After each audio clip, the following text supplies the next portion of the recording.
ছোটোবেলায় একবার ক্লাসে খিস্তি দিয়ে ফেলেছিলাম, শালা বলেছিলাম। তা ক্লাস ক্যাপ্টেন টিচারকে বলে দেয়, রামপাট খেলিয়েছিল, কী খেলিয়েছিল। আমার একটা বন্ধু ছিল কল্লোল বলে, ওকে তো খিস্তির জন্য প্রচুর কেলানি খেতে হয়েছে ছোটোবেলায়। তা ভাগ্যে সেদিনকে শালা বলেছিলাম, পাড়া ফাড়া বলে দিইনি, তাহলে তো কি হতো, টিসি ফিসি দিয়ে দিত হয়তো। তা এখন তো প্রচুর খিস্তি করি, এখন মুখের ভাষা একটু আগের থেকে র্যান্ডাম হয়ে গেছে, কিন্তু কোনদিন মা মাসি তুলে খিস্তি দিইনি। এটা কালচার বলো বা অন্য যাই কিছু বলো, অভ্যাস বলো, এটা কোনদিন ছিল না।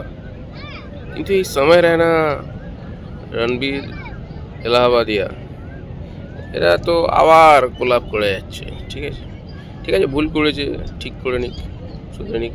কিন্তু এটা কোনো দিন মানে আমরা ফালতু ছেলে, কিন্তু ফালতু ছেলে হলেও এগুলো কোনো দিন করিনি। না তো না, এটা ভালো লাগে না, তাই এগুলো কোনোদিন করিনি, করবো না এগুলো। ঠিক যখন কোনো কেউ সামনে কেউ করে, তাকে ওয়ার্নিং করে দিই, ভাই এগুলো করিস না, এটা ঠিক ভালো লাগছে না।